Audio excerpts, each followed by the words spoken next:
Muy buenos días. El día de hoy hablaremos sobre las escuelas helenísticas. La exposición está conformada por Ahumada, Arias, Bejarano, Silva, Triana y quien les habla Salamanca.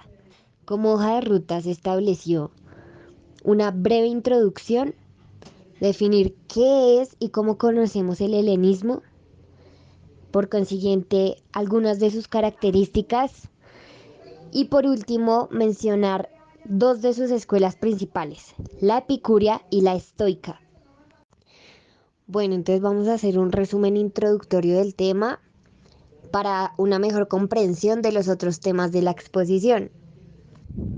Iniciamos con una anécdota helenística.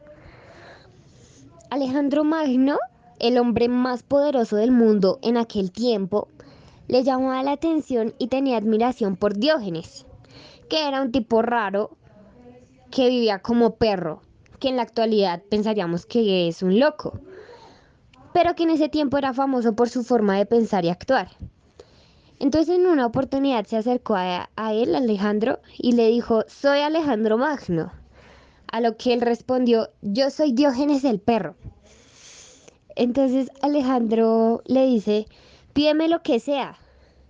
Y Diógenes le responde, solo necesito que te apartes para que me dé el sol. Diógenes es un cínico, es un filósofo, es un áspero, es un loco. Buscar respuestas que no existen es una locura. Por eso los filósofos están locos. Y eso debería ser un halago. Bueno, ahora sí hablemos de las escuelas helenísticas. Las escuelas helenísticas son agrupaciones filosóficas. De aquí viene un término, el cual es el ideal del sabio, que es el modelo de vida ofrecido por cada una de las escuelas helenísticas. Entonces, por ejemplo, las dos escuelas principales fueron el epicureísmo y el estoicismo, donde el epicureísmo fue fundado por Epicuro y el estoicismo por Zenón de Sitio. En el epicureísmo, Epicuro propone su pensamiento dividido en tres ramas: la lógica, que pretendía distinguir lo verdadero de lo falso; la física, que como Demócrito pensaba que hasta el alma se compone de átomos; y la ética, que decía que el acto bueno nos conduce al placer y nos aparta del dolor. Y también postulaba que no hay que tener miedo a los dioses, ni a la mujer, ni al dolor. Por otro lado, Zenón de Sitio postula que el alma humana es parte de la razón universal, ambos con el logos y la finalidad de la felicidad y la virtud. Bueno, ahora sí, las escuelas helenísticas son agrupaciones filosóficas. Estas surgieron gracias a Alejandro Magno. Entonces todo empieza porque el padre de Alejandro Magno, Filipo, rey de Macedonia, tenía una visión de expandir el reino, que le transmitió a su hijo. Además quería contratarle el mejor profesor particular y eligió al discípulo más brillante de Platón, que era Aristóteles. Cuando él murió, su hijo fue nombrado el rey de Macedonia, es decir, Alejandro Magno, que fue creciendo con los pensamientos de Aristóteles y nuevos pensamientos propios, convirtiéndose así en un gran estratega militar que logró construir un imperio y expandir Grecia. Desde ahí el mundo griego se abrió en otras culturas y otras influencias, y se dieron cuenta que las personas de otros pueblos poseían la misma inteligencia y dignidad que los propios griegos. Entonces, al romperse la visión de que el mundo solo era la polis, o sea, la antigua Grecia, y que ahora el mundo era todo, se creó el ideal cosmopolita. El cosmopolitismo es la ideología que postuló que todos los humanos pertenecen a una sola comunidad. Entonces, la moralidad se separa de la política. La moralidad ya no es la realización social, ya no es como proponía Platón y Aristóteles, sino que ahora va a buscar la razón individual, es decir, que cada uno de los individuos busque ser feliz de la mejor manera que le parezca. El helenismo es una época histórica, caracterizada por una gran expansión de la cultura griega. gracias a la conquista de Alejandro Magno. Este personaje nació en el año 356 a.C. Su padre Filipo II era el rey de Macedonia. Anteriormente Macedonia se le consideraba un pueblo bárbaro, pero cuando subió al poder, Filipo II, que tenía la visión de expandir el reino, y gracias a su habilidad militar y política, conseguía grandes victorias que le permitieron esto. Pero cuando muere, convierte a su hijo Alejandro Magno en su heredero del trono. Y tan solo 2 años después de haber ascendido al trono, empezó la conquista del mundo, haciendo las estrategias que su padre le había enseñado. Lucha desde Macedonia hasta la India, que en la actualidad sería desde Europa hasta Asia. Esto hizo que las diferentes culturas se hicieran partícipes de la visión del mundo, creando así diferentes pensamientos como el epicureísmo, que la fundó Epicuro en el año 342 a.C. hasta el año 270 a.C., muriendo a los 71 años de edad. El estoicismo, que la fundó Zenón de Sitio en el año 336 a.C. hasta el año 264 a.C., muriendo a los 72 años. Y el cinismo, que la fundó Atisthenes, pero el representante más destacado fue Diógenes, en el año 336 a.C. hasta el año 264 a.C., muriendo a los 72 años. Ellos crearon corrientes filosóficas que helenizaron el pensamiento del mundo, pues podemos decir que una alusión de esta época es una constructora que llegó a Grecia y demolió las visiones de la vida y traían los griegos, además en temas como la xenofobia, el racismo, la esclavitud, etc. Y construyó otra, orientando sencillamente a pensamientos para procurar la vida feliz. Bueno, epigrafía.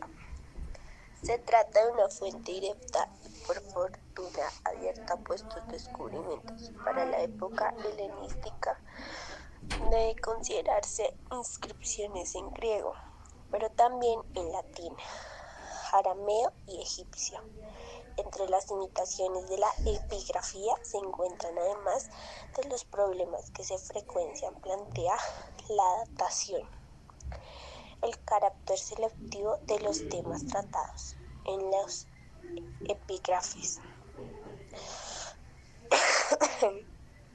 pues solo se grabó en piedra aquellos que reyes, ciudades y particulares considerados dignos de difundir y pasar a la posterioridad, a saber, entre esos está tratados entre ciudades o entre leyes, leyes sagradas, cuentas e inventarios de los templos, asuntos que tenían relacionados con la vida interna de las ciudades, magistruras, asambleas, cursos fiscales, aduanas, financiación de obras públicas.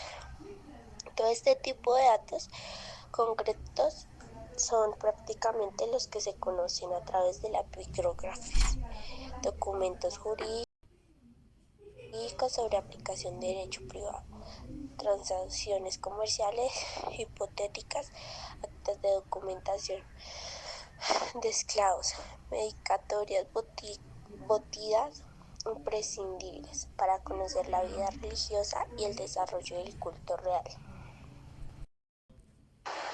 Yo voy a presentar las características de las escuelas helenísticas. 1. La seguridad personal y la felicidad individual se convierten en grandes aspiraciones del momento. 2. Se busca la seguridad tomando como referencia las leyes inalterables de la naturaleza del cosmos. 3. La cultura helenística es una cultura griega. 4. Amolización, la expresión del mundo helenístico con las colonizaciones. 5. La filosofía de esta época está caracterizada por el surgimiento de las diferentes escuelas, las cuales se influirán y se contradecirán entre sí. A continuación voy a explicar el epicureísmo.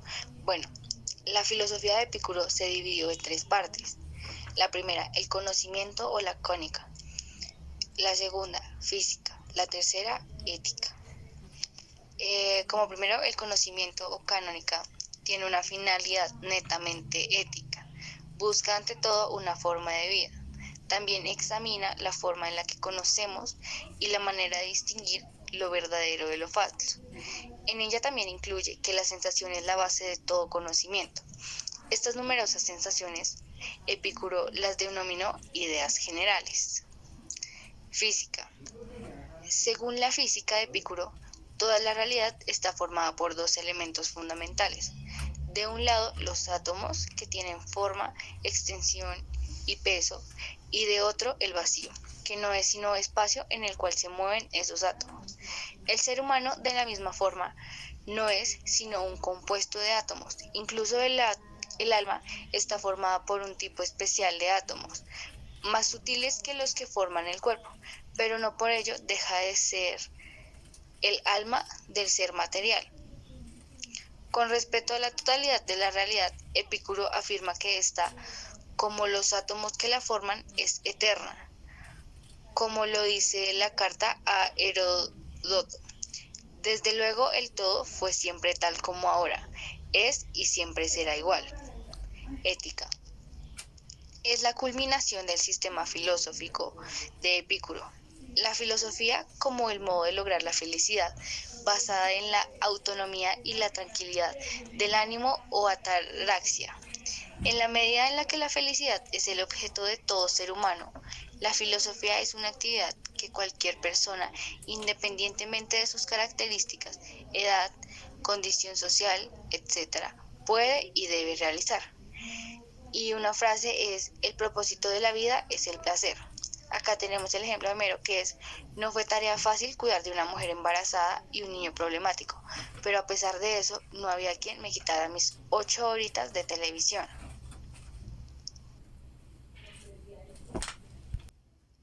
Todo placer, por su misma naturaleza, es un bien, pero no todo placer es deseable. Igualmente, todo dolor es un mal, pero no debemos huir necesariamente de todo dolor, y por lo tanto, todas las cosas deben ser apreciadas por una prudente consideración de las ventajas y molestias que proporcionan. En efecto, en algunos casos tratamos el bien como un mal y en otros el mal como un bien. El estoicismo es una doctrina filosófica fundada por Zenón de Sitio hacia fines del siglo IV a.C., dentro del periodismo helenístico y que entró en pugna con las escuelas del epicureísmo y del escepticismo. Tiene tendencia empirista al decir que tomamos el conocimiento por percepción y es racionalista al decir que algunas ideas son innatas.